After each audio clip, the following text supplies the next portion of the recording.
আসসালামু আলাইকুম রহমতুল্লাহ। প্রিয় দর্শক, কোরআন বিক্রয় কেন্দ্র ইউটিউব চ্যানেল পক্ষ থেকে নতুন একটা ভিডিওতে আপনাদের জানাচ্ছি স্বাগতম। প্রিয় দর্শক, আজকের ভিডিওতে আপনাদের মাঝে নতুন যে ইসলামিক সাহিত্যটি নিয়ে হাজির হয়েছি।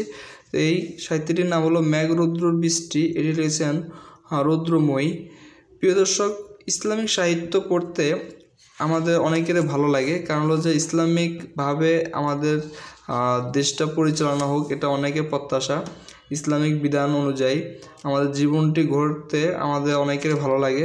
বিশেষ করে যারা ইসলামিক পথে চলে, নামাজ কালাম পড়ে, ঠিকমতো ভালোভাবে চলাফেরা করে, তাদের জীবনটাই অন্যরকম।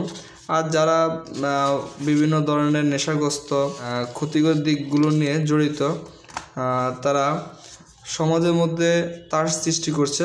তো যারা ভালো, ভদ্র এবং ভালো পরিবারের শিক্ষিত ফ্যামিলির, তারা বই নিয়ে, পড়াশোনা নিয়ে ব্যস্ত থাকে।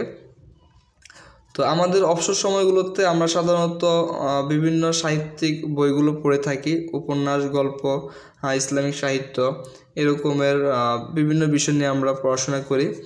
তো বই পড়াটা আসলে আমাদের জন্য অনেক গুরুত্বপূর্ণ, কারণ বই পড়ার মাধ্যমে আমরা অনেক জ্ঞান অর্জন করতে পারি, যেটা আর কোনো কিছুর মাধ্যমে অর্জন করা সম্ভব নয়। তো একটি উপন্যাসে বা একটি বইতে অনেক ধরনের তথ্য দেওয়া থাকে। তো এখানে বেশিরভাগই বাস্তবধর্মীয় বিষয়বস্তু নিয়ে আলোচনা করা হয় একটি বইতে। তো আমরা এখানে আজকে এই মেঘ রৌদ্র যে বইটি রয়েছে, মেঘ রৌদ্র বৃষ্টি, তো এই বইটিতে কী বিষয় নিয়ে লেখক আলোচনা করেছেন, এই গুরুত্বপূর্ণ টপিকগুলো আপনাদেরকে এই ভিডিওর মাধ্যমে জানিয়ে দেব। তো আপনারা এই টপিকগুলো শোনার পরে যদি আপনাদের মনে হয় এই বইটি আপনাদের পড়া প্রয়োজন বা এটি বিস্তারিত জানতে আপনাদের আগ্রহ সৃষ্টি হয়, তাহলে এই বইটি আপনারা আমাদের থেকে সংগ্রহ করে নেবেন।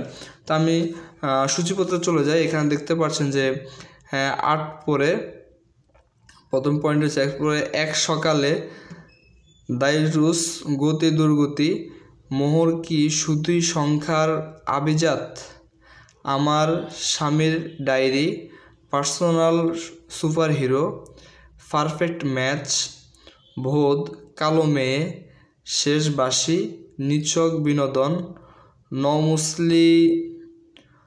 নও মুসলিমা, বদনজর সত্য, আলো আদারির বাসিন্দা, তাজকিয়া, এভাবে ফেরা, নিজের ঘর, আলহামদুলিল্লাহ, ক্ষমা, প্রত্যাবর্তন, ভালোর জন্যই, জন্মদিনে যোগদান আর নয়, সমাধান, কন্যা সন্তান, রিজিকের গল্প, ইবাদতের গলদ, অনুতাপ, অভিশপ্ত, অশ্রুর প্লাবন, বলো সুখ কোথায় পাই, মা অস্ফুটুট। এভাবে এখানে এই পয়েন্টগুলো রয়েছে। তো এই পয়েন্টগুলোতে কোনটির মধ্যে কি লেখা আছে, এইগুলো আপনারা অবশ্যই বইগুলো সংগ্রহ করে পড়ে নেবেন, বুঝে নেবেন। তো লেখক রৌদ্রর অনেক সুন্দরভাবে এই বইটিতে বিভিন্ন বিষয়ে আলোচনা করেছেন, যেগুলো বাস্তবধর্মীয়, এবং এগুলো পড়ার মাধ্যমে আপনারা যারা পাঠকগণ আছেন অনেক জ্ঞান অর্জন করতে পারবেন। বিশেষ করে ইয়ং জেনারেশনের যারা রয়েছেন, তারা এই বইগুলো সংগ্রহ করে পড়ে আপনারা আপনাদের নিজের জীবনকে গড়ে তুলতে অনেক কিছুই জানতে পারবেন, শিখতে পারবেন। তো প্রিয় দর্শক, যারা এই বইটি আমাদের সংগ্রহ করতে চাচ্ছেন, অবশ্যই স্ক্রিনে দেওয়া নাম্বারে যোগাযোগ করে স্বল্প মূল্যে বাংলাদেশের যে কোনো প্রান্তে আপনারা এই বইগুলো আমাদের নিতে পারবেন। তো ভিডিও যদি ভালো লাগে অবশ্যই লাইক, কমেন্ট, শেয়ার করে আমাদের চ্যানেলটি সাবস্ক্রাইব করবেন, আমাদের পাশে থাকবেন। তো আজ এই পর্যন্ত নতুন একটি ভিডিও দেখার আমন্ত্রণ জানিয়ে বিদায় নিচ্ছি। আসসালামু আলাইকুম রহমতুল্লাহ।